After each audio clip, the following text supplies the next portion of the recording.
వందే మాతరంని ఆలపించకుండా అడ్డుకునే ప్రయత్నం చేయడం, అవమానించడం నిజంగా దురదృష్టకరం. సోనియా గాంధీ గారి, ఖర్గే గారి వ్యవహారాలు చూసిన తర్వాత దేశంలో ప్రతి భారతీయుడు ఆశ్చర్యం గురవుతున్నాడు. దాన్ని సిగ్గుచేటుగా భావిస్తూ ఉన్నాడు. వందే మాత్రం అన్నది ఏదో భారతీయ జనతా పార్టీకి సంబంధించిందో ఒక సంస్థకు సంబంధించినటువంటి విషయం కాదు. ఇది ఒక పాట కాదు, కేవలం ఒక వ్యక్తికి సంబంధించింది కాదు. ఇది తల్లి భారతమాతకు అర్పించేటువంటి వందనం. ఇది ఈ దేశానికి మనం ఏమి ఇవ్వలేము, గౌరవం తప్ప. ఇలా బ్రిటిష్ వాళ్ళు వందే మాత్రం చూసి భయపడ్డారు, పారిపోయారు ఇక్కడ నుంచి. కాంగ్రెస్ వాళ్ళు పూర్తి వందే మాత్రం నుంచి వీళ్ళు భయపడుతున్నారు. వీళ్ళకి ఏం తేడా లేదు. ఆ రోజు స్వాతంత్ర సమరంలో వందే మాత్రం స్ఫూర్తిగా, వందే మాత్రం నినాదాలతో అనేక మంది పోరాట యోధులు గర్జించి గాండ్రించి ఇలా బ్రిటిష్ వాళ్ళను ఈ దేశం నుంచి తరిమి కొట్టినటువంటి ఒక చరిత్ర ఉంది. అందుకే సోనియా గాంధీ గారు ఇటల నుంచి ఇళ్ళలు దాటి ఇక్కడికి వచ్చి స్థిరపడి భారతదేశంలో ఉన్నంత మాత్రాన దాని దేశభక్తి అన్నారు. ఈ దేశం యొక్క గొప్ప చరిత్ర, నాగరికత, సంస్కృతి, సాంప్రదాయం గురించి తెలుసుకోవాలి. దాన్ని దేశభక్తి అంటారు. దాన్ని పాటించాలి, దాన్ని దేశభక్తి అంటారు.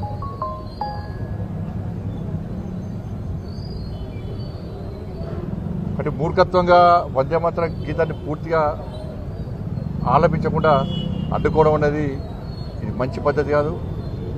మేమే స్వాతంత్ర ఉద్యమంలో పాల్గొన్నాం, మేమే స్వాతంత్రం ఇచ్చినాం, వీళ్ళెక్కడా వాళ్ళెక్కడా అని చెప్పి గొప్పలు చెప్పుకున్నటువంటి కాంగ్రెస్ పార్టీ నాయకులు ఒక్కసారి సోనియా గాంధీ గారిని కూర్చుండబెట్టి వందే మాతరం ఉద్యమ స్ఫూర్తితో ఆ రోజు స్వాతంత్ర ఉద్యమం ఏ విధంగా జరిగింది, కోట్లాది మంది ఏ విధంగా ఉద్యమంలో పాల్గొన్నారు, వేలాది మంది ఏ విధంగా త్యాగం చేశారో ఆ చరిత్రను సోనియా గాంధీని కూర్చోబెట్టి చూపడితే అప్పుడు అర్థమవుతుంది. వందే మాత్రం పూర్తిగా ఆలపించకుండా కాంగ్రెస్ పార్టీ దేశభక్తిని కూడా సెన్సర్షిప్ మొదలుపెట్టిందా? ఇంతవరకే వాడాలి, ఇదే వాడాలని చెప్పి. కాబట్టి ఇది మూర్ఖత్వము.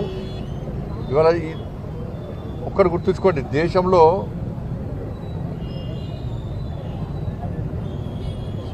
జాతీయ పతాకం కోసం కానీ వందే మాతరం కోసం ఉద్యమం చేసింది జాతీయవాదులు అనేక మంది కూడా ఉన్నారు వాళ్ళు.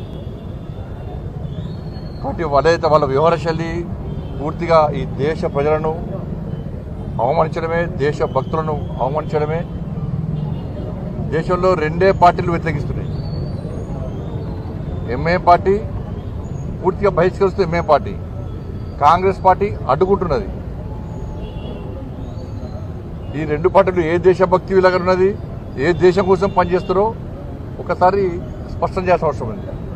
పూర్తి వందే మాతరాన్ని ఆలపించడంలో కాంగ్రెస్ పార్టీకి ఉన్న అభ్యంతరమేంది? ఇది నాటి దేశభక్తులను అవమానించడం విషయాన్ని మేము స్పష్టం చేస్తున్నాం.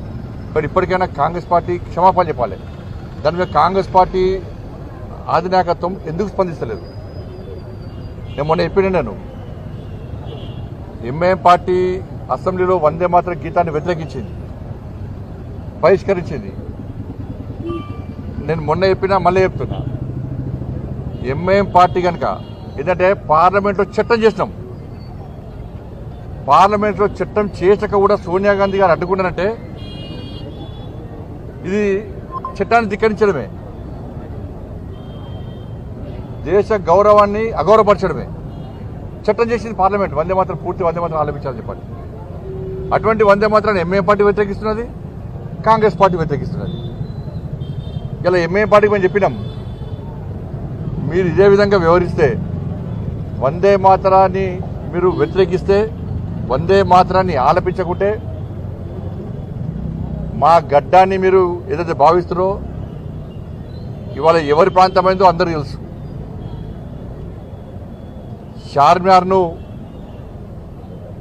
హిందూ సమాజం స్వాధీనం చేసుకున్నది. భాగ్యలక్ష్మి అమ్మవారి సాక్షిగా అక్కడ బహిరంగ సభ ఏర్పాటు చేసినాం. మా పర్మిషన్ లేకుండా ఎవరు రావద్దని ఊరినటువంటి ఎంఏ పార్టీకి గుణపాఠం చెప్పినాం. ఇప్పుడు మళ్ళీ చెప్తున్నా, మీరు ఇట్లా వందే మాత్రం ఆలపించడాన్ని వ్యతిరేకిస్తే సేమ్ మళ్ళా చార్మినార్ దగ్గరికి వస్తాం. భాగ్యలక్ష్మి అమ్మవారి సాక్షిగా లక్షలాది మంది భారతీయ జనతా పార్టీ కార్యకర్తలు, భారతీయులు, జాతీయవాదులు అందరూ వస్తాం. సామూహికంగా వందే మాత్రం గీతాన్ని ఆలపిస్తాం. మీ చెవులలో దూదులు పెట్టుకున్నా కూడా వందే మాత్రం గీతం మీకు వినిపించాంతన్నాయి.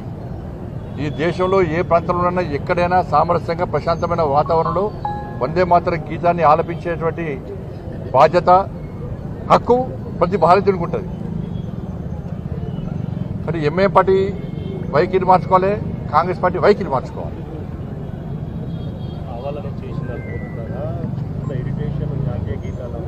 కావాలనే ఇప్పుడు పార్లమెంట్లో సోనియా గాంధీ గారు ఒక రాజ్యసభ సభ్యురాలు, ఖర్గే గారు రాజ్యసభ సభ్యురాలు.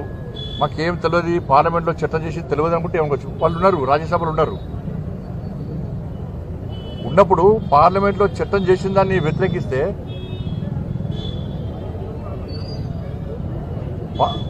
వందే మాత్రాన్ని ఎవరైతే అడ్డుకుంటే, అవమానిస్తే 3 సంవత్సరాల కారాగార శిక్ష ప్లస్ జరిమానా. దీని మీద ఆలోచించాల్సిన అవసరం ఉన్నది.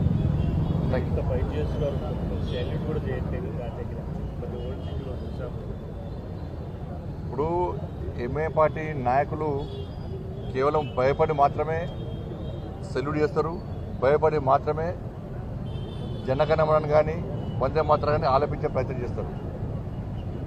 గతంలో వాళ్ళు వ్యతిరేకించారు. ఈ మధ్య సోషల్ మీడియా చాలా యాక్టివ్ ఉన్నది. దాంతోపాటు యువత అంతా కూడా ప్రశ్నిస్తున్నారు, ప్రజలు తిరగబడుతున్నారు. కాబట్టి భయానికో భక్తికి మాత్రమే ఎంఏ పార్టీ దీన్ని పాటిస్తుంది తప్ప ఎంఏ పార్టీ పాటించే పరిస్థితి లేదు. ఎందుకంటే ఇదే టవర్ సర్కిల్లో ఇలా ఇండియా పాకిస్తాన్ మ్యాచ్ అయితే ఇండియా గెలిస్తే ఇదే టవర్ సర్కిల్లో ఎంఏ పార్టీ నాయకులు ఇండియాకు వ్యతిరేకంగా నల్ల బ్యాచ్లు పెట్టి ర్యాలీ చేసిన సంఘటన, దుర్మార్గ సంఘటన మీరు చూసిర్రు, మేము చూసినాం. ఈ టవర్ సర్కిల్ యుద్ధం జరిగింది. మసీదు కేంద్రంగా పోలీస్ కానిస్టేబుల్ మీద రాళ్లదాడి చేశారు. తలలో ఒలిగినాయి, కాళ్ళు చేతులు ఉరిగినాయి. ఆ రోజు కరీంనగర్ యువత అంతా ఒక్కతాటిపై వచ్చి భారత్ మాతాకి జై అని, జై శ్రీరామ్ అంటూ ఏ విధంగా ప్రతిదాడులు చేసినామో, ఏ విధంగా ఎంఏ పార్టీ ఆగడాలు అడ్డుకున్నామో, ఎంఏ పార్టీని ఏ విధంగా కరీంనగర్లో కంట్రోల్ చేసినామో ఇవాళ మీరే సాక్ష్యం. కాబట్టి ఎంఏ పార్టీకి దేశభక్తి లేదు, దేశభక్తి ఉన్నట్టు నటిస్తున్నది. కేవలం భయానికి భక్తికి మాత్రమే ఉన్నట్టయితే ఇవాళ ఓవైసీ వాళ్ళ ఓవైసీ కాలేజీలో టెర్రరిస్ట్ ఏ విధంగా దొరుకుతాడు, ఉగ్రవాదులకు ఏ విధంగా ఓవైసీ కళాశాల ఏ విధంగా స్థావరమవుతున్నది.